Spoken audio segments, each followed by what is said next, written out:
Just as a reminder, if anybody wants captions, if you go to the three dots more, you can turn on captions. If that helps with following along, that's great. If you have any technical questions, please ask Courtney. You can message her directly. And we're going to go as our new timings worked out pretty well last week. I think we're going to go until 5:15, and then if people want to hang out a little bit longer, I'll be here until 5:30, and we can kind of, if you have any other questions or any other points, we'll record through the whole thing. So if you want to watch it, if you have to leave early and you want to watch it later, you can. Okay. Set up over here. Don't worry, Amy.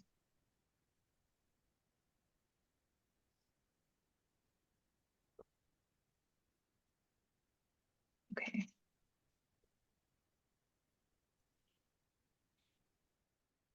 So meeting number 4, here we go.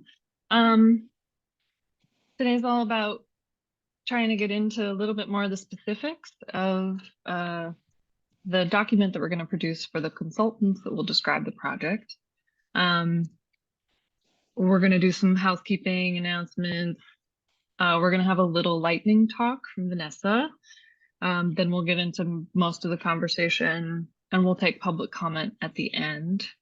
If you are a member of the public and you're here, thank you so much for being here. We really want you all to be involved in this process. We also are going to reserve most of the meeting time for committee work to try to get through these decision-making processes. So we're going to save the comment till the end, but if you can't stay until the end, I'm just going to post in the chat. You may or may not already know, the Summer Voice page has a questions and comments form, and then there's a Google form there if you'd rather just type out comments or thoughts. You could do it that way. All right. So just as a heads up, we talked a little bit about flyers, and I've gotten a couple requests at this point for flyers for events, just to give people a way to learn more about the project. I made one. It's got a QR code that takes you to the Summer Voice page, and I've submitted that to the Office of Immigrant Affairs for translation. Usually takes a couple of weeks, so I'm hoping that we have it in time for the next round of events, but we'll see. It really always depends on their workload. And then the other thing was we've been talking about a field trip. Lisa's been helping me set up a time, and I'm going to do something I've never done before, and hopefully this will work. I'm going to launch a poll. So we've got 2 dates for Wednesday, May 31st and June 1st. I think most people were interested in a weekday. There was very split on what would work best for people. So I say pick one. If you can't do either, don't put your feedback in at all. And a couple of times, at least I'm not sure if those times were actually flexible at all, or if we really should stick to the 5 o'clock time, but you can chime in on that. So hopefully this will help us make a decision, but if this week doesn't work, we can do it another week. But I just wanted to get it in when people didn't have other committee meetings and other things like that. And I think that week seems like it's good on other committee obligations. Okay, so you all can work on filling that out. I'll take a peek in a minute. Any announcements, related events, things that people want to bring up that they'd like to others to be aware of?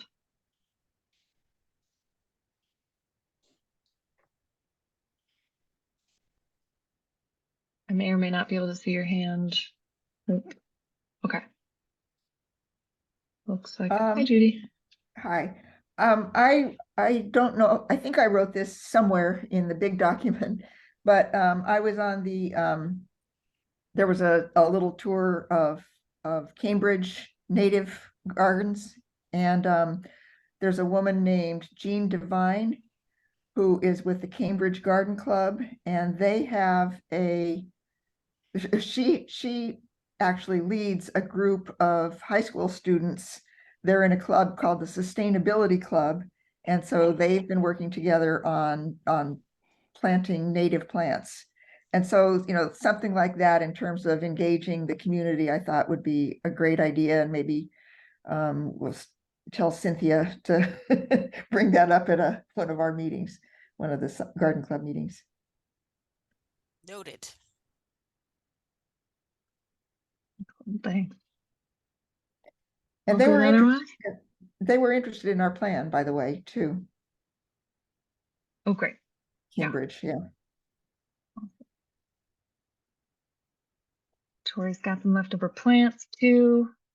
You can reach out to Tori if you're interested from Arbor Day.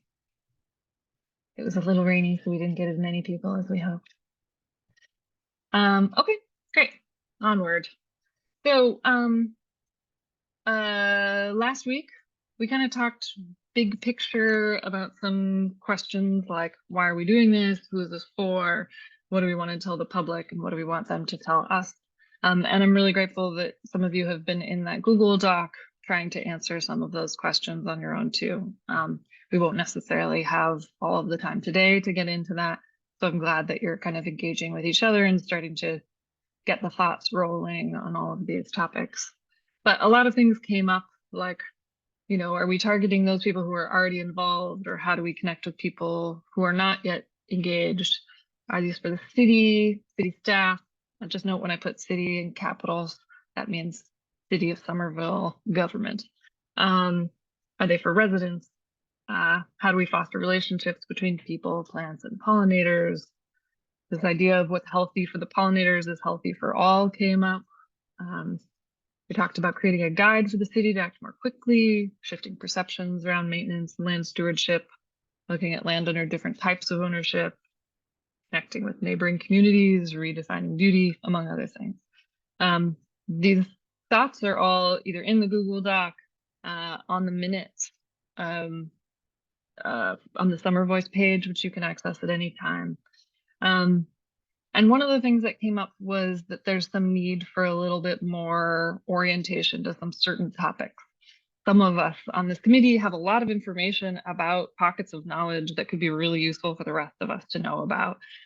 Lisa brought up the experience of working with the MBTA on the community path. And we've got city staff who have experience in other places. And so I think there are opportunities for us to share some of that information. And I'm going to try to set up in each of our meetings 1 or 2 lightning talks, just to give us a quick intro to certain ideas. And I'm going to take some of that from the part of the Google Doc where we're talking about what information do we need in order to be successful. Some of that will be work that the consultant team will do, but some of it is stuff we as a group may already know and can share with each other. And so I'll try to take those ideas that you're brainstorming there and bring those into the agendas for future meetings. This week, we're going to try to get more specific, trying to work toward the scope of work, which is part of the request for proposals that I introduced last week. We thought about sending you the whole request for proposal document, and then it was just too overwhelming. And we're like, this isn't going to be approachable for anyone. So we scaled back to these 5 questions with some bullet points that were brainstormed by PSUF and Breck and the fellow last summer Kat, who presented on her first day. And then to have you look at those and think about what more might need to be in there, or if you disagree with any of those points.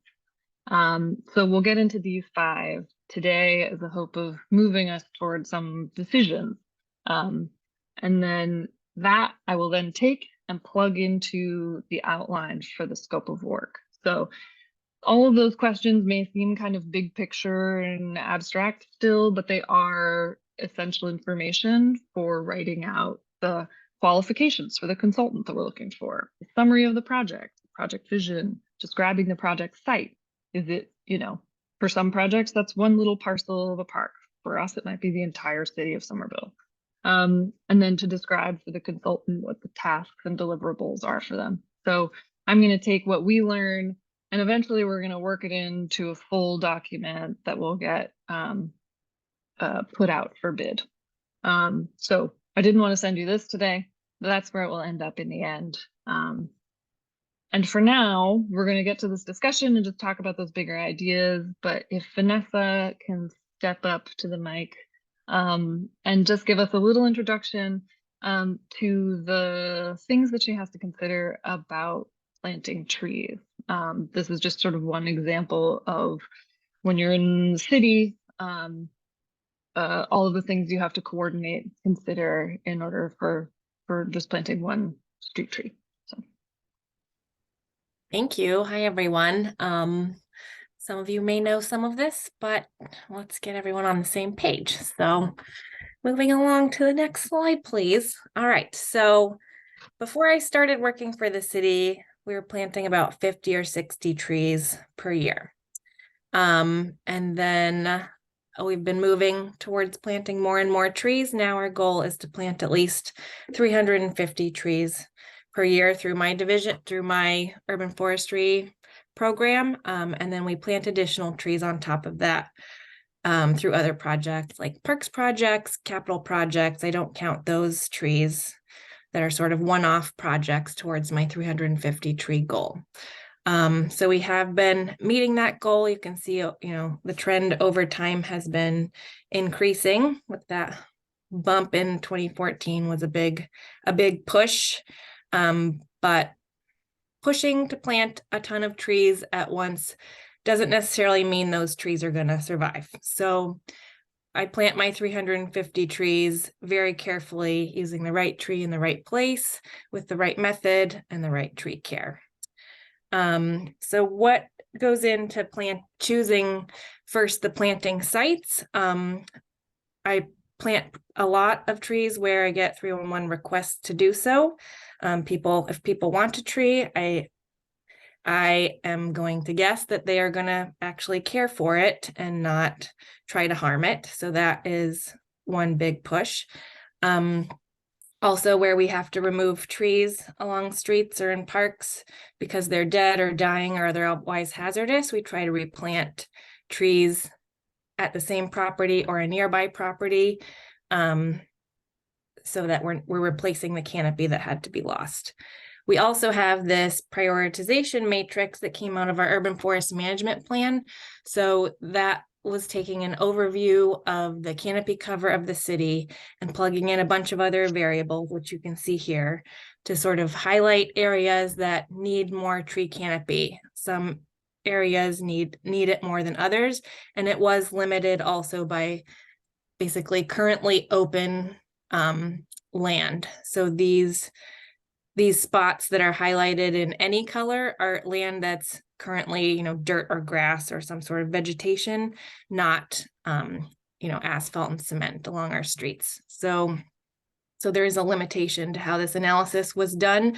We do end up cutting new tree wells in sidewalks where there aren't currently, there isn't currently open grass. So we expand beyond what's just shown here, but this does push us to try to plant more trees in areas that are in the red zones and the sort of pinkish orangish zones and yellow when we can.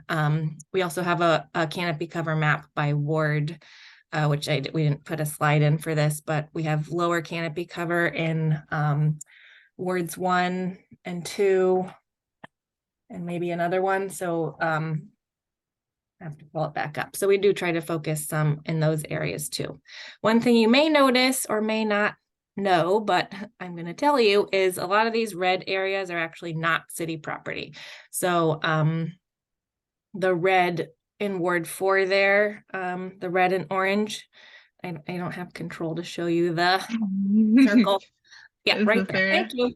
Yes, a lot of that is SHA property, so that's not city property. We see a lot of red along like Baxter Park area and sort of Assembly Square. There's red. That's DCR property. If we look at West Somerville along that tail there, that's along the Alewife Brook and what other road is that? You know where it is. You can see in the map. So anyways, that's mostly DCR property. So a lot of these red spot areas, we can't plant specifically there because it's not city property, but we can at least try to plant somewhere near there. All right, next slide, please. So once I get an actual location, an address or an address zone, a street area, there's a lot more details I need to look at to choose the right spot. So a lot of our sidewalks are narrow. We need to make sure that we're leaving at least a 3-foot width accessible path for people to travel on. So if sidewalks less than 6 feet wide, I basically cannot put a new tree in. So that's one limitation. I need to look at the location of egresses, so doorways and walkways into houses, to make sure that there's space for, safety considerations. Well, just to walk into your house, it would be nice not to have to walk through a tree, but also if there's an emergency, I don't want to block a path in any way. So I stay a couple feet at least from the edge of the walkway or a driveway. I stay at least 5 feet away from a hydrant, 1 or 2 feet away from underground utilities to the edge of the tree well, 20 feet away from stop signs and intersections. I have to think about other utility poles. I don't want to get too close to power line transformers or street lights that would block visibility. So at least 10 feet away from those things. And then I also need to think about other trees in the area. So I can't plant a tree right next to a backyard or a front yard tree, a back sidewalk tree, or too close to an existing street tree. And sometimes underground, there's complications in addition to just the utilities, but there could be stumps left over from previous trees, which we can sometimes grind out, but sometimes cannot. And then I've also recently been thinking more about parking, because I've had some complaints about, like, I can't get out of my car when I park the car. So then I also, when possible, adjust tree wells so that people can actually get in and out of their cars. And I do also want to make sure that each tree has as much open area as possible. So our minimum tree well size is 3 feet by 6 feet. And ideally, I almost never make them that small. I almost always make them bigger. And the bigger, the better. So there's a lot to consider for each particular location. Once I find a good location, next slide, please, then I have to find the right tree for that location. So it's hard to be a tree in an urban environment. It's hot, it's dry, sometimes it's not dry. There's air pollution, there's a lot of salt, there's compaction, lots of soil factors that are complicated for trees to grow in. Next thing, I think we'll pull up some more. So there's characteristics of all the different species that I try to match to the specific location that I select. So what I want, the shape, I got to think about power lines, soil conditions, like near certain places, it's going to be saltier than other places. Make sure they're semi-low maintenance, because we don't have the capacity to maintain our 14,000 public trees all the time. So we want to make sure we only have to do it occasionally. There's some species I can't plant because of pests. And then now we also have climate change to deal with. So there's a lot of things to consider. Next slide. So once I've chosen a space to plant a tree, I've selected the tree I think is going to do the best there, that is actually available, that I can also get. And my contract has a lot of stipulations for making sure that it gets planted properly. So loosening the soil, using the same soil that was there so that it doesn't have a pot bound effect as the tree grows, but loosening the soil so it's not so compact, choosing species or individual trees in the nursery that are healthy. We always go and tag the trees that we want from the nursery. And one of the most important things is to plant the tree at the right height so that the root flare is at the top of the soil. Yep, like that. And then we have gator bags to help keep the tree watered. And you've probably seen them recently on the stakes, and that is on purpose. If anyone asks, we're putting them on the stakes so that the soil gets watered but the trunk is open to the air, so it's not going to be harboring insects and pests and decay. And now I'm doing a double bag, so one bag on each stake so that they can switch off and make sure the whole tree well gets watered well. And then there is a maintenance regime. So newly planted trees should be watered regularly, once a week during the growing season. I do twice a week for the first month after they're planted, and then once a week after that. We do it for 2 years, but more years would actually be better.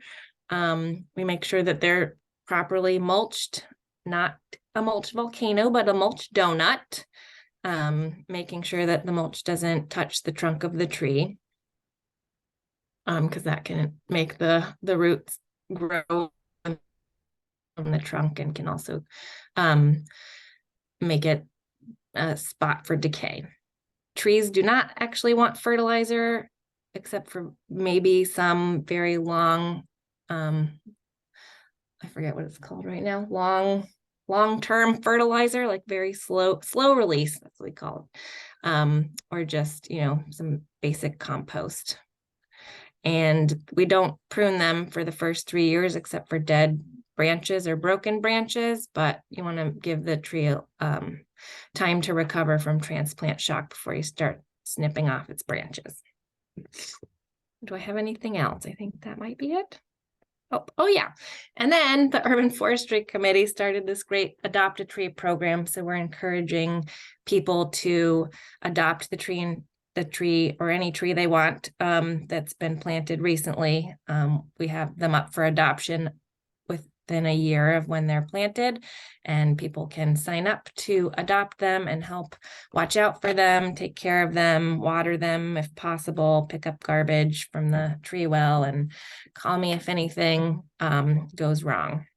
So it's been a very successful program. Like hundreds of trees get adopted every year, if I remember correctly, and it really encourages stewardship and just like noticing their trees. I don't have data on how, like, if adopted trees are faring better in the world than non-adopted trees, but I think it does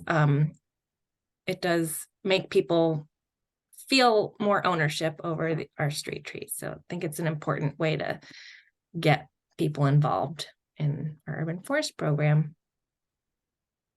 I think that's all the slides I have. Happy to take any questions. But there's, as you can see, there's a lot that goes into this thing. Vanessa, I have a question. Yes. Did you say that it's worth it to continue watering the trees for at least 2 years? Oh yeah, we definitely do. Our contract stipulates that the contractor waters them for 2 years. It would be better to do more. So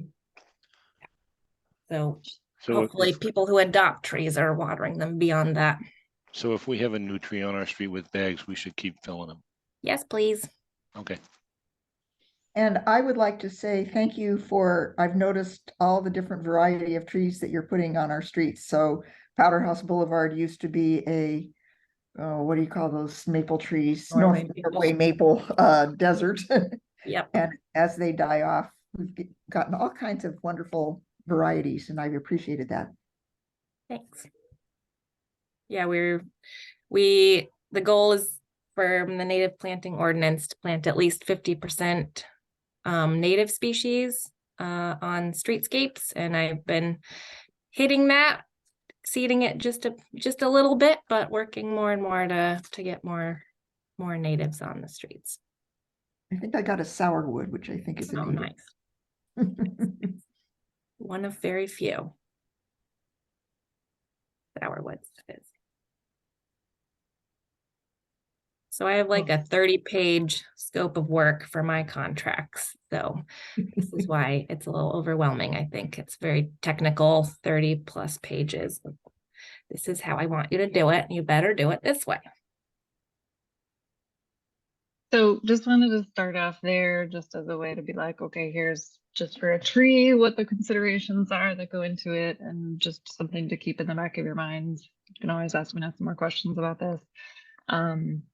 As we're moving forward and imagining what increasing habitat in the city looks like. All right. So let's jump into discussion part. So I hope you were able to take a look at that list. Apologies again for getting it to you kind of late. There were a few versions that we went over and then went with this one in the end. So it just took us a little bit. But hopefully it was pretty easy to scan through. And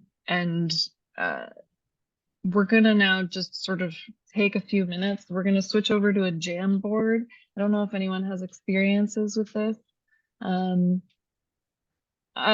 if we were in person, I would want you to just write on some sticky notes and put them on a board as a way to be like, okay, what were your thoughts and comments about this? Sorry, it's going to be on the pages that I share, so you can look at it. Yeah. So you could just like write your own comments about, you know, if you think a point should be different, or if you think we need an additional point, you can write them on a little sticky note and put it on a board. And we're going to do the digital version of that. So I'm going to put this link in the chat. And this might be a little bit technologically wonky for a minute, and that's fine. We're just going to go with it. So jump in. You'll see at the top, and I'll share my screen and just to kind of orient everyone. So you'll see at the top that there are 3 pages. So you could scroll through the 3 pages. They have all 5 questions that were on this sheet. So there's the, what are the goals of this plan? What does the consultant need to consider? I think those are slightly separate questions, but also sort of overlapping. So I put them on one. What kind of expertise should the consultant team have? What are the deliverables? And how do we measure success? So I put the little at the bottom left, you'll see snippets, images of what was in the document that I sent you. And this was a very rough draft, sort of like initial brainstorm for this whole process that kicked it off at the city, on the city side. And now this is an opportunity for us to kind of hone this list, add to it, etc. So the way that this works is if you double click on a sticky note, you can then type in it and it'll populate the sticky note. You can move them around. You can go back in, you can delete it. If you want to make a new sticky note, if they're all filled up, you click on the sticky note button. And that should be about it. Yeah, Lisa. Allison, I think we need access. Ooh, Mine was it didn't view come only. through? Well, maybe mine was Oh, view it's only. just, there we Yeah, go. yeah. Okay, you should be able to be editors now. Maybe close out and come back. Where is this gonna be? I'm going to send you the chat again. And I want to say, if Yeah. for any reason it doesn't work and you can't get your thoughts in, don't worry. We're going to go question by question and talk them through anyway, and I can type them in afterwards. So if it doesn't work, don't worry. We're just going to take 5 minutes, maybe even 3 minutes. Just type some thoughts in, and you can copy and paste from somewhere you took notes if you want, or I will do 3 to 5 minutes. If you have any questions, just yell out, but otherwise, just go on through. And those first 3 pages, if you keep clicking to the right, it'll keep adding a page. So you don't need to do that, but.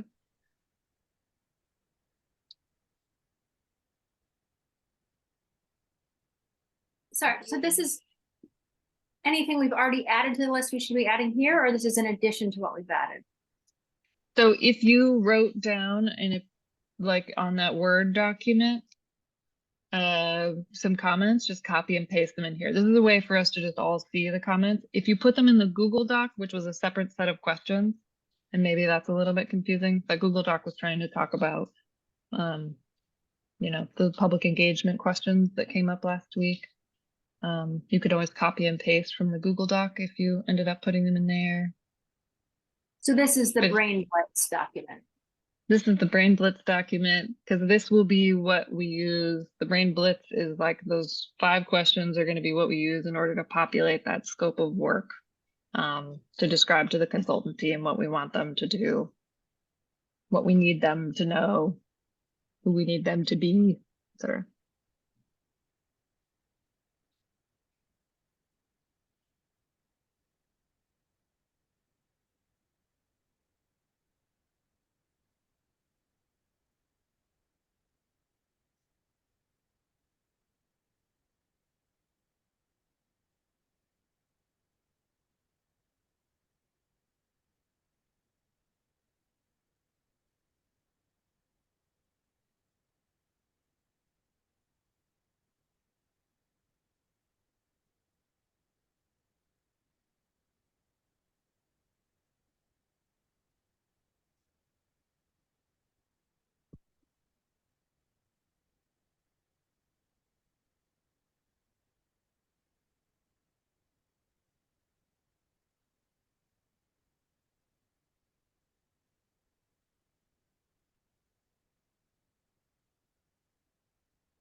Okay, great.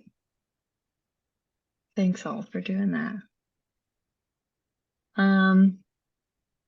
Okay, did anyone have any thoughts they didn't get typed out that they'd like me to type out? About question number 1, what are the goals of the plan?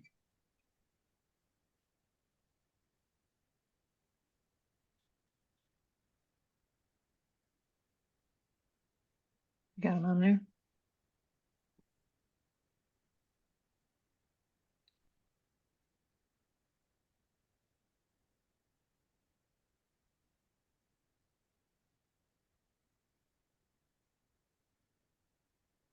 Okay, great. Can anyone share out just sort of their thinking about the comments that they made about this first question?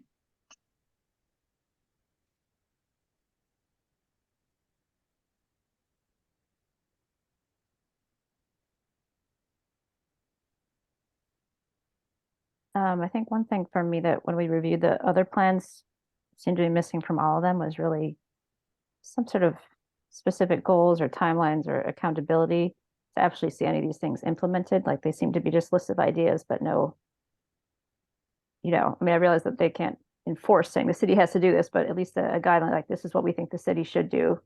Here's a reasonable timeline we think they could do it in, like something kind of a concrete plan that the city could potentially vote on or, discuss in council to make sure some of the suggestions actually get acted on.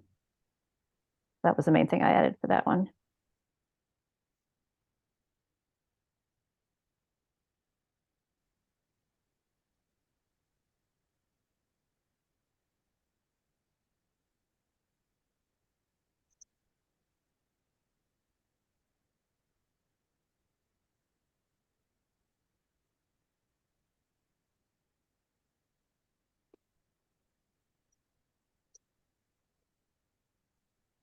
Thanks, Amy, for jumping in. I think that's great. And so part of this is just an opportunity for you all to hone in on like getting closer to making decisions about these different points. So if you want to respond to Amy, if you have a new thought, jump in.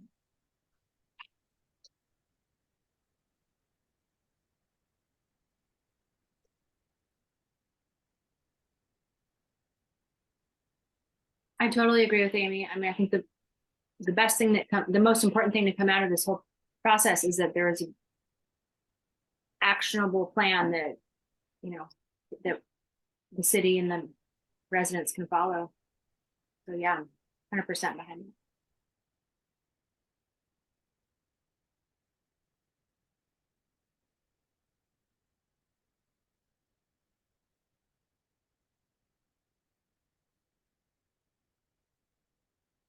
I wonder too if I can't remember if this was on the brain blitz, but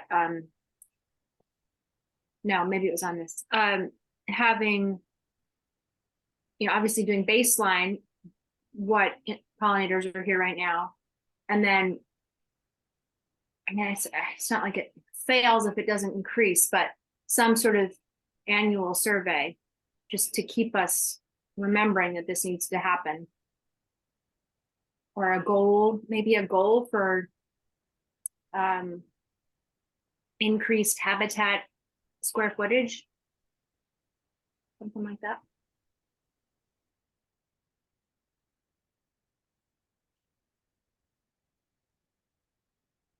Really, I wonder if that's more of like a goal of the outcome of the plan, maybe not a goal of the plan itself.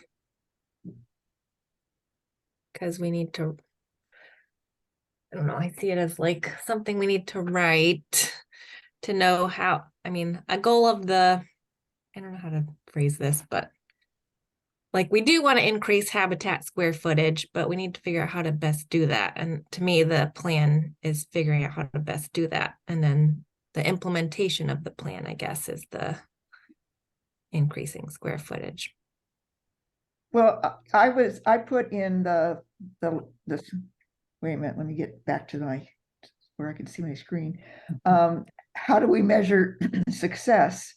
That it's really important that we know what we're starting with. And then if we know what we're starting with, we might be able to set a goal, and then we could measure our success by how close we came to achieving our goals, our realistic goals. So that was like question 5. Go for it, Lisa. It just reminds me of, Michael would know, when we were trying to restore herring habitat from the Mystic River, and the plan did involve exploring how we could monitor, and that part of the goal was how do we increase habitat and know that it made a difference. So I think that it has to be somewhere up front. I agree with people who are bringing it forward. Because I think we're trying to establish something just like when you plant a tree. The plan is for that tree to survive and thrive. So how do we think about that as a community that is existing city staff, but also residents who may be around even longer? So it's the how do we build that collective connection and engagement with it?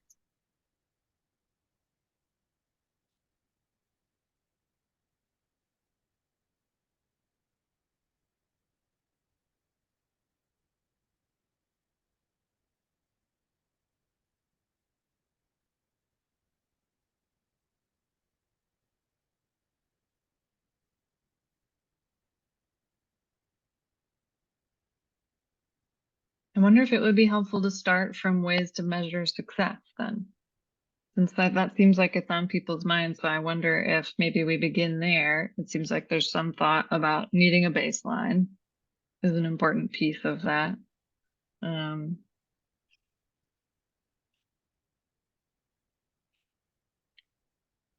I wrote some ideas in terms of just to think about for assessing the insects, if that's going to be part of it. Like definitely assessing not just the total abundance or biodiversity, but specifically if there's increases in rare and specialist species, which would really show that the population is shifting. And also noting that it's also really important to think about not just the adults, but are the larvae surviving in our habitat as well? Because if we're only getting adults visiting, but they're not able to breed here, then we're not doing as much to maintain the population. So doing some sort of monitoring of, we're seeing, that if we plant specific host plants, do we actually see larvae showing up and feeding on those plants? Because that's a, that important piece as well. So I just made it, those are more in terms of assessing the insects themselves.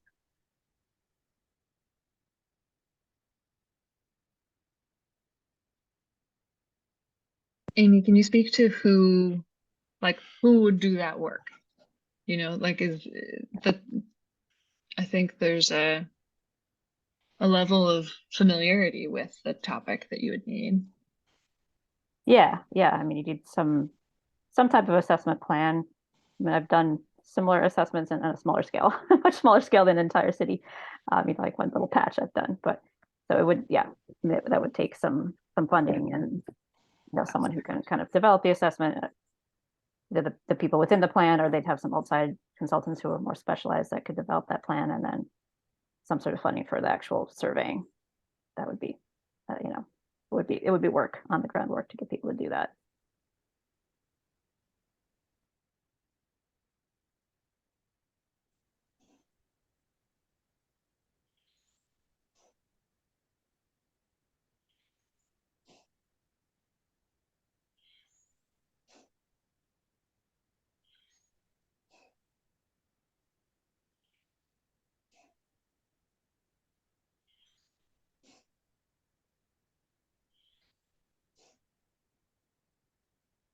Someone wanted to say what they wrote down? Or I'm going to start reading them, calling on you.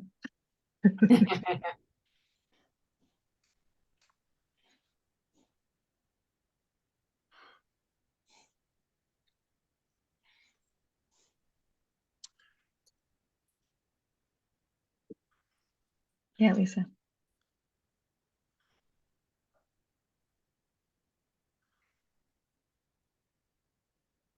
Oh, got it.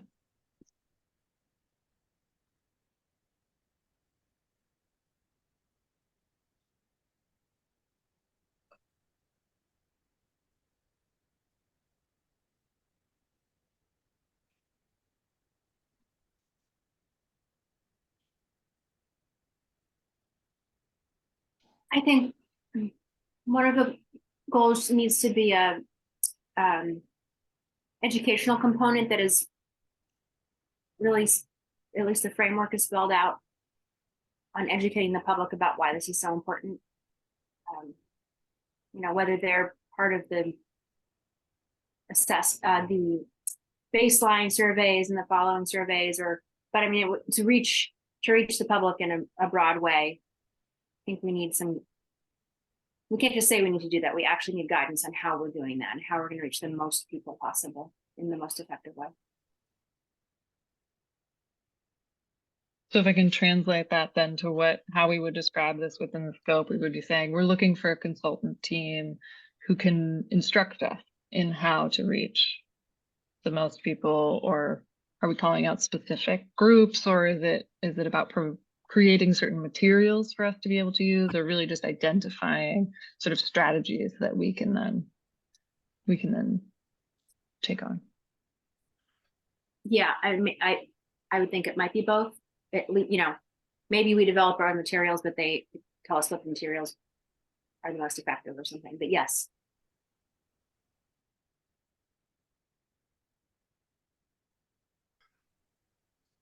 I have a thought.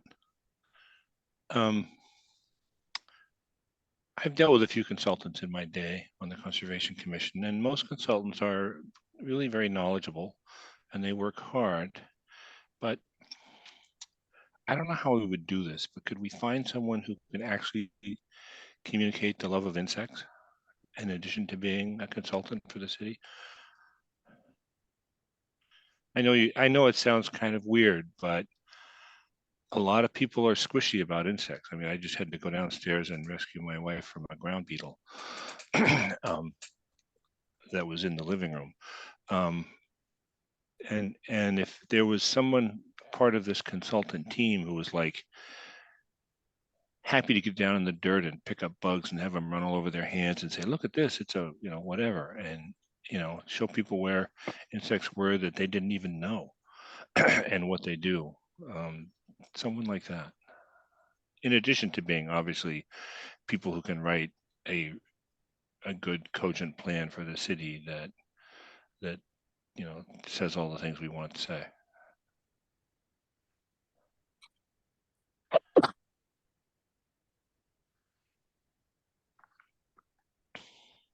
Thanks, Cynthia.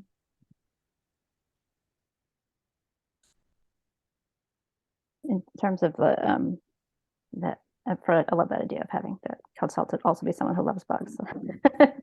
But Amy, we already have you. yeah, but the consultant has to love them too. But in terms of sorry, were you going to say something? Well, it struck me someone had been in the Google Doc earlier, I think, talking about learning about the relationship people have to public and private spaces. And I think that is related to what you're saying, Michael. Like, I think part of this plan to me seems like gathering information about how people feel about these topics in the city, because I didn't see a lot of that in the plans that we reviewed. And that might be something that we could flesh out better, and the consultant might speak to that.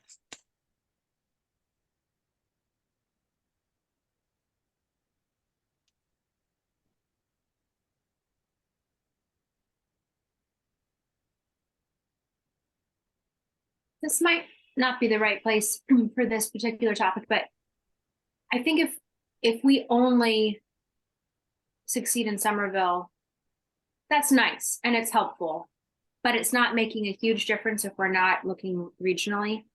And I don't know if it's like the mayor's count, I don't know exactly at what level this would happen, whether it be whoever the consultant is, or if it probably needs to be at a higher level with the municipal metropolitan mayor's council, whatever it's like 19 towns around here, but engaging on a regional level, and whether it's something that our plan is easily translatable to other urban areas like ours, or I don't know. Again, I'm not sure if this is even the right place to talk about it, but I think that's really important that we do figure out how Somerville fits into a bigger picture, not just how we're an island doing our own plan, which is great, but we're only 4 square miles. So how impactful can it really be meaningfully, for ecological health?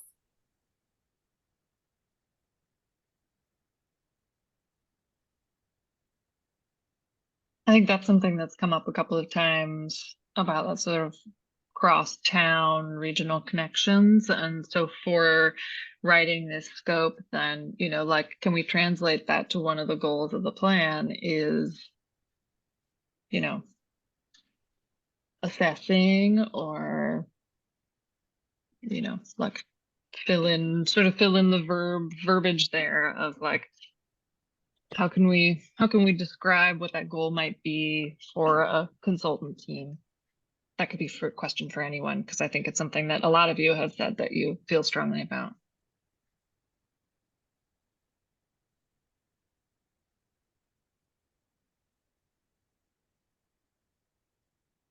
May I? Renee, my thought is, I hate to drag up the old saw, but you think globally and act locally. I think of Somerville because of the nature of the city being more pavement than probably any other place I've ever lived, that we really need to focus locally. That regionally, I think other cities and towns will take care of themselves, but this little 4 square mile patch of too much pavement really needs to be focused on first to improve as best we can, and then think about expanding from there. That's what I think about.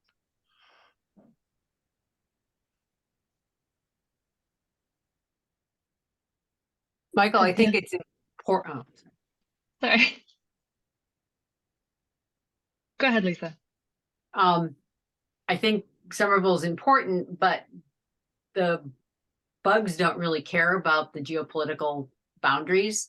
So I do feel that having connections with at least our adjacent communities, or at least appreciation and understanding of what's happening in the Cambridge, Arlington, Medford, Malden, Everett, is critical because we are part of a system, and I think that's also part of the educational opportunity that these are ecological systems which are not just here. Yes, we need to make a difference here, but there definitely are ripple and connector efforts. Cynthia, go for it. There are some existing regional groups, as I understand it. I think Judy mentioned, I'm blanking on her name already, and it's been a day. Jean Devine is involved with Mystic Pollinator Pathways. You know, the Watertown folks have a bee thing going. These are things that exist, and I think I think there's a huge amount of interest out there already. So what I'm not clear on is what would be the role of the consultant in talking about that regional component in the plan, beyond saying like how important it is to connect on the regional level. But I guess one thing that keep happening for me is like I start thinking about what we're trying to do with the RFP, and I immediately start thinking about the implementation of the plan and ideas. And then I realize that I'm, you know, crossing over like 6 lanes at once. So I guess that's my question about the regional component. Like, are we gonna, as part of this Google Doc and the resources we mentioned, like list out for this consultant, like here's the stuff we already know, which is a lot when you start to write it down.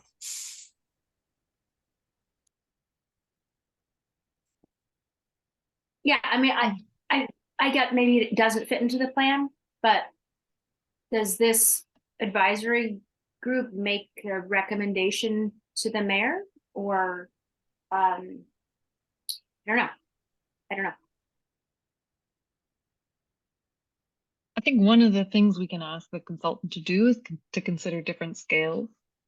So we've already talked about whether or not we're interested in, and I think this is something we need to decide on, whether or not we're interested in policy recommendations, if we're interested in recommendations for people in their own private property, if we're interested in recommendations for city lands, and, you know, like the regional scale is just like the next scale up. But we're limited in how much we can do, clearly, like we can't make policy for a different town, but it might be a component of something we ask a consultant team to do.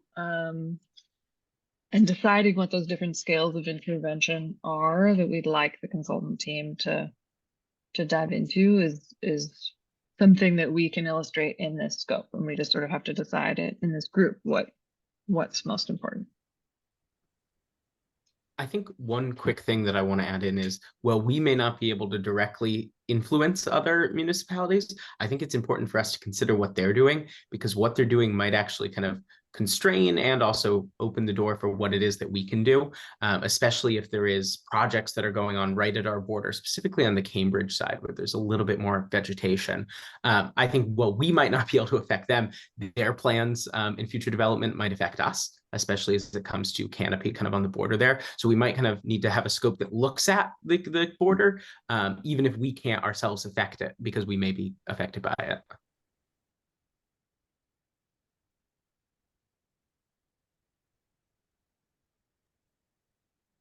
I also hope that we can make this somehow like actionable at different levels so that different communities can use our plan as a model. Different communities have different resources. They won't have a lot of they won't have necessarily all of the backing from public support and monetary support that Somerville has. So it would be good to have scales of action that communities with less money, less resources can make some changes, and the Cambridges of the world can take ours and add $5 billion and do even more. But I see it so much difference in like ash tree treatments just across the border in Medford. They don't have the money to treat their ash trees and they're all dying. So we need to be cognizant, if we want to be a role model for other communities, that they won't all be able to do everything that we might be able to do, but maybe there's a median strip that they can throw seed in, and that will help pollinators. So having scalable options, I think, is going to make it more replicable.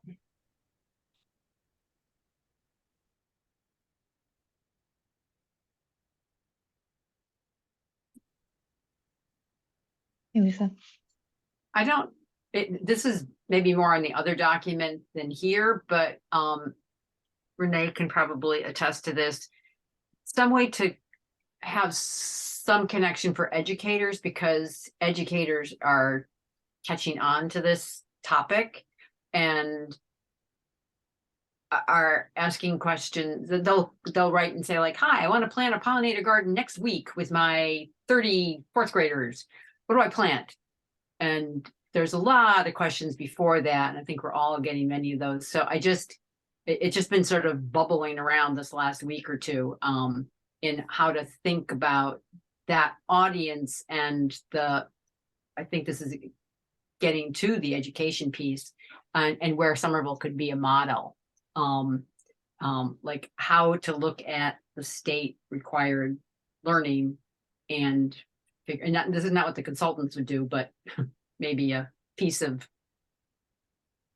how to engage other people and how can we link to the public schools, because it's happening even without us, but not in an organized way.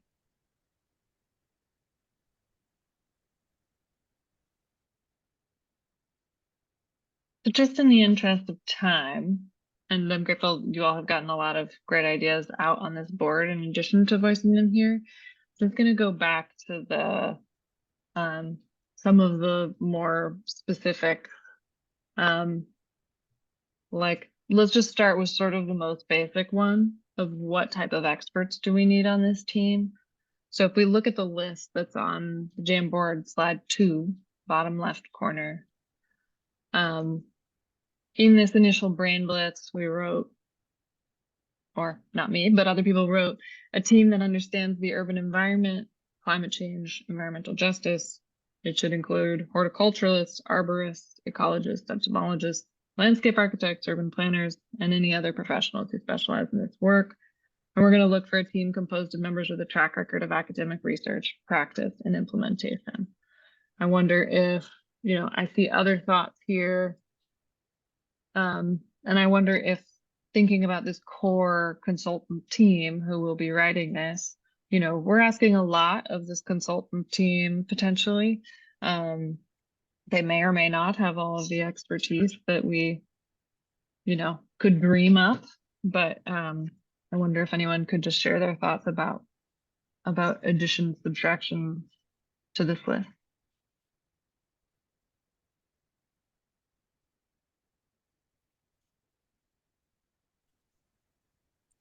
I wrote down the consultants that can inform maintenance in relation to insect life cycles and what to look for, various nests, etc. I mean, I think there are a lot of people that can say they know about plants, but they might not know about plant care, and what does that mean in relation to habitat, and when and what should happen. And it's a very complicated thing to retrain. And if the plants die, then we're not successfully providing the habitat. So I think there's, just some lessons about right plant, right place, right care, right insect, right life cycle.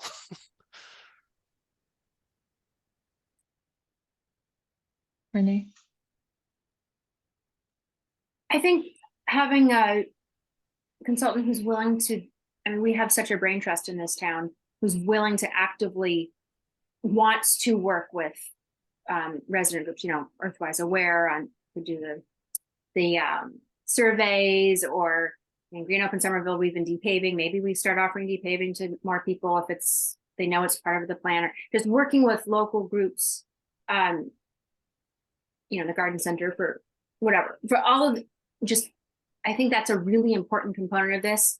It'll not only make their lives easier, I think it can help reach more people that way if they're feeling actively, through the groups, or actively engaging other people. But you don't want it to be a fight. Like, you want them to want that.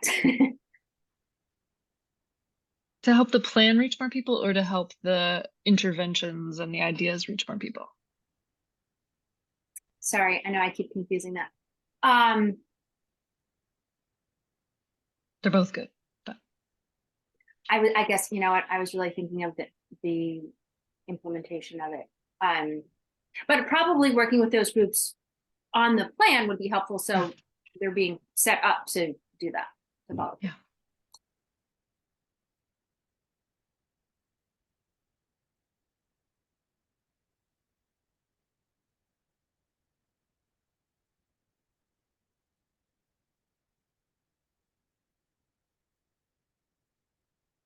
Okay, how about what will they deliver?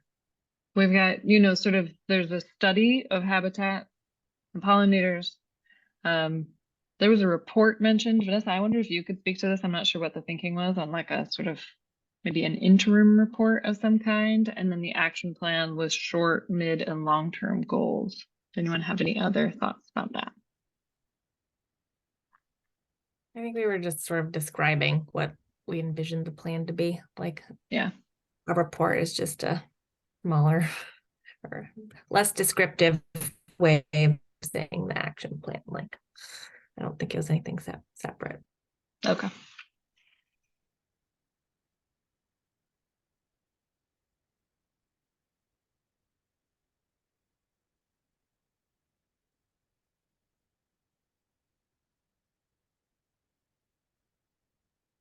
I'm curious about the YouTube shorts, Twitter feeds, Facebook page and stuff. I think engaging the public in a different way is not something I thought about. I don't know who put that there, but I'm interested.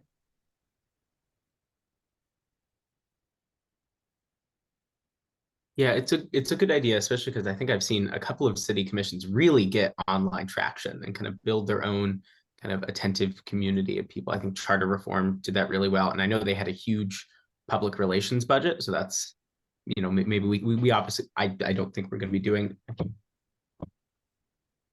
I don't think we're going to be able to do one of these to every household. But it was, I think that their online did just as well, quite honestly, with attracting people. So I think if we are able to, I don't know if we're able to actually have the same account set up. But I think especially since we do have this kind of huge public facing kind of informing role, it might be particularly helpful for us since we're not just looking for input, but we're also kind of looking to get our output out to people. So it might be kind of beneficial to have that give and take with people.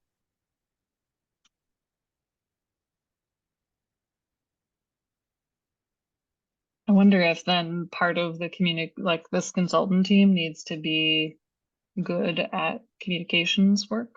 Like, would that be? Yeah, I I mean, mean, we can take on some of that too, but I wonder if that's something we need to ask of a consultant team. part of what I was thinking is, we obviously only have the consultants for a set period. Building something that allows a kind of cyclical nature of information spreading. So establishing some sort of, not just a mailing that goes out and then it's out there, awareness goes up and then it kind of tapers off again, but building something where whether it's through a web page or through a social media account or through a recurring meeting, where people who are not paid by the city are spreading information about these programs in a way that kind of keeps that going on a long-term basis instead of being necessarily driven. So more towards establishing communications infrastructure than necessarily pushing the infrastructure for the life of the project phase.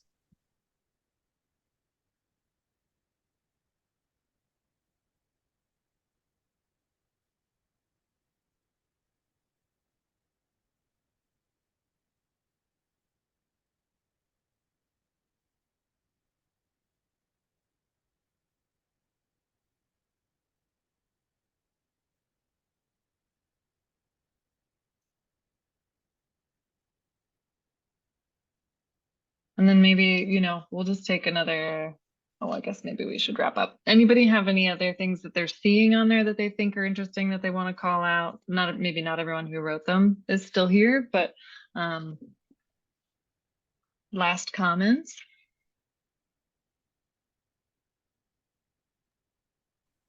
I just saw that someone had put like visual artists. I think visual, different ways to understand information is going to be really important. And to convey and just recognize that we learn differently. And also just thinking about translatability, both of language, but just of basic information.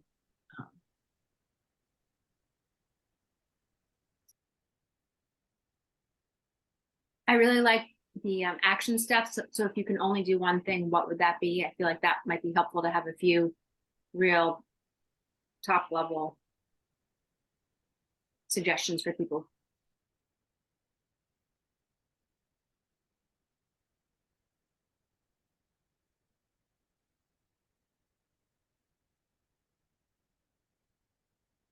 Okay, I think we need to wrap up. If anyone has anything else they want to add, feel free to put it on the Jamboard.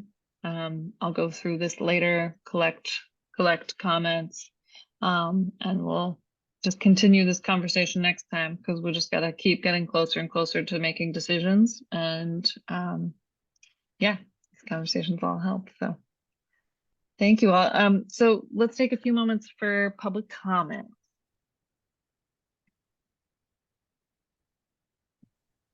Anybody want to say hi? Hey, Tori, go ahead. Hi, thanks everyone for serving on this committee. I was thinking a deliverable would be an actual like guide to plants and their identification. Not just the flower, but like maybe the seed or the cotyledon and like all the way through what it looks like when it flowers and then when it seeds. I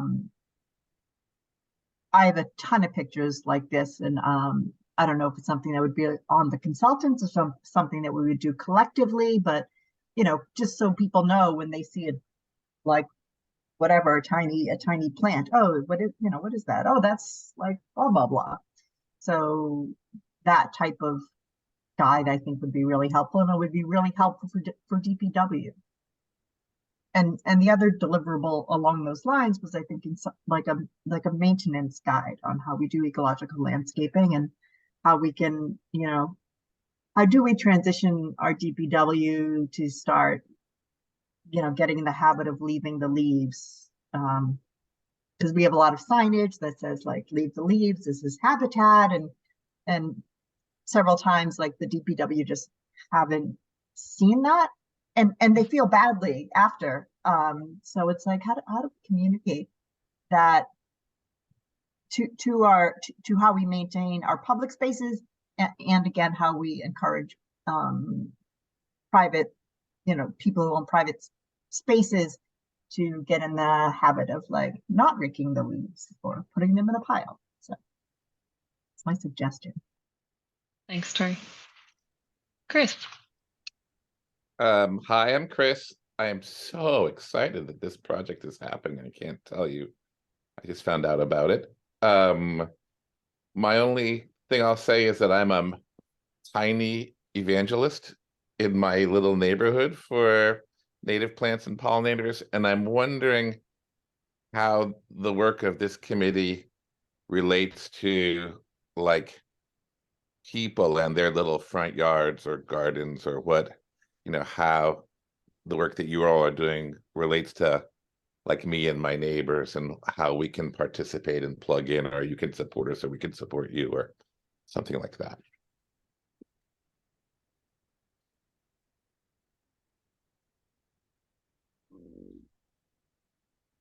I just had a thought on that, Chris, like a street competition. Like who can get the most pollinator gardens on their street? I think Belmont might step up to that challenge. I think that would be really interesting. Competition. So, it'd be fun. Chris, thank you for coming. I think your question is one that we're still kind of grappling with. Anyone on the committee can jump in here too. If you know anyone who's interested, please, have them come to a meeting, direct them to the Summer Voice page. They can click to stay informed on that page too. So if we have events that are going to be more engaging the public, we can let you know there. But the committee can pipe in here too if you have any other thoughts.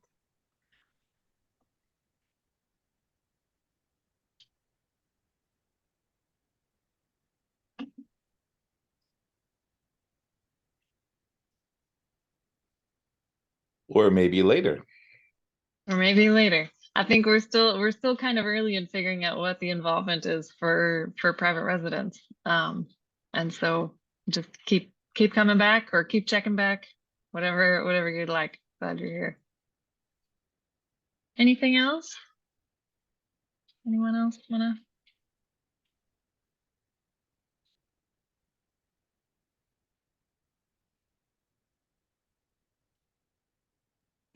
Is part of our goals like to be able to like map out the spaces where we can have these corridors, like places where there's currently asphalt or median strips. Is that going to be like something we can engage the community with, like kind of like an on the ground, like survey your street, survey your neighborhood, and to help identify these spaces? It has come up as something that we want like in written form, something that we want the consultant to do is to identify where habitat could be. Crowdsourcing it, I think, is an interesting idea.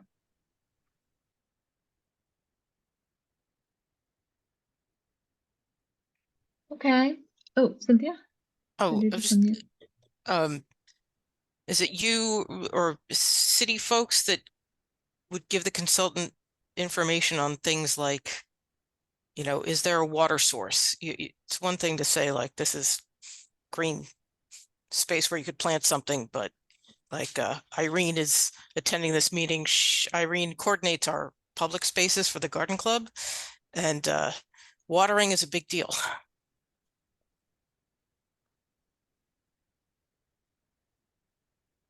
Throughout the writing of the plan, that question is a good one in terms of deciding, you know, through analysis where Yeah. locations would be that we could plant. I think we probably would have to come up with a set of criteria that Okay. makes sense for them to assess, and then how we collect that data depends on how fine-grained the data is. You know, we've got, Hmm.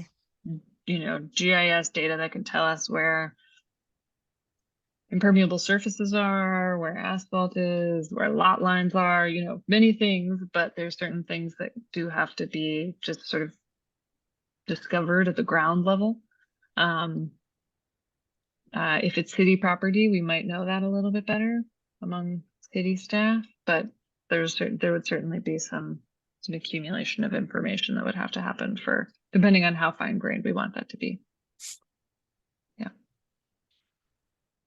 I just want to mention, Tori, before you chat, if anyone needs to leave, because I know it's 5:19, our next meeting is June 5th at 4 o'clock, 4 to 5:15 p.m.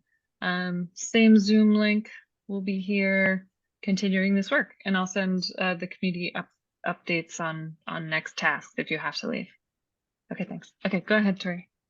So is there any way that we can compensate residents who allow us to use a water source? So the UFC did these street tree pilot projects that we planted with with green mulch, just planted a bunch of vegetation. They were trees that were smaller in diameter.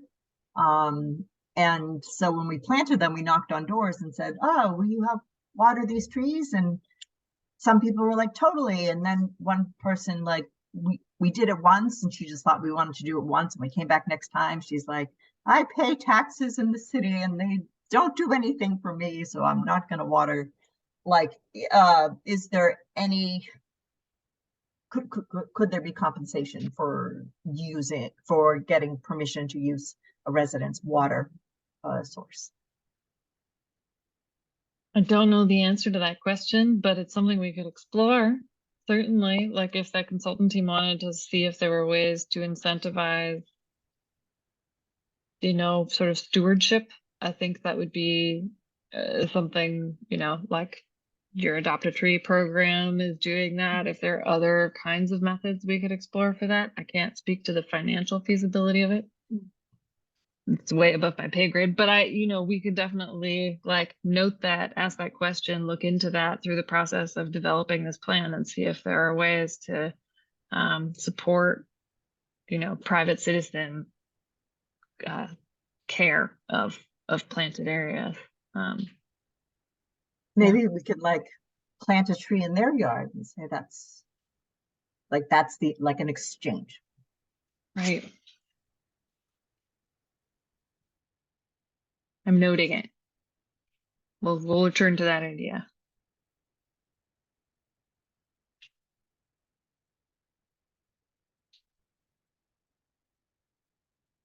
Anything else anybody want to discuss before we wrap up for the day?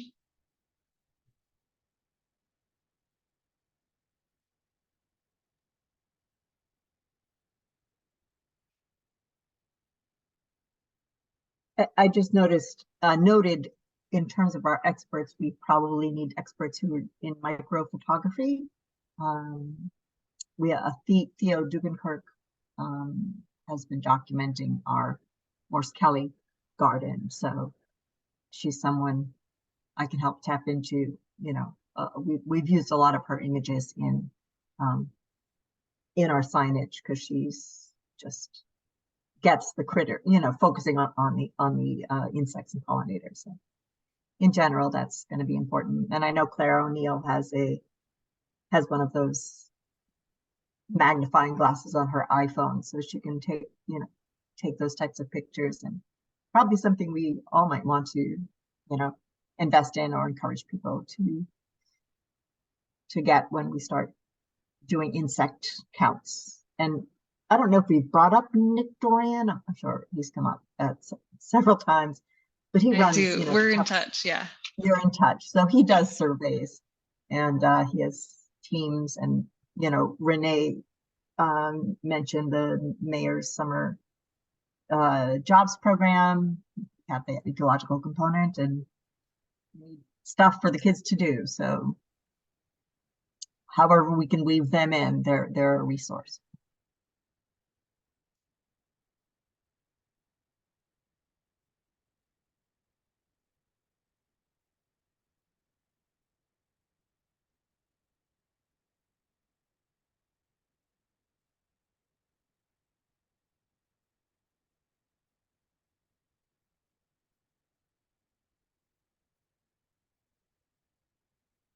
Okay, well, maybe that's it then for today. Thanks everybody for coming. I appreciate it. We'll see you at the next one.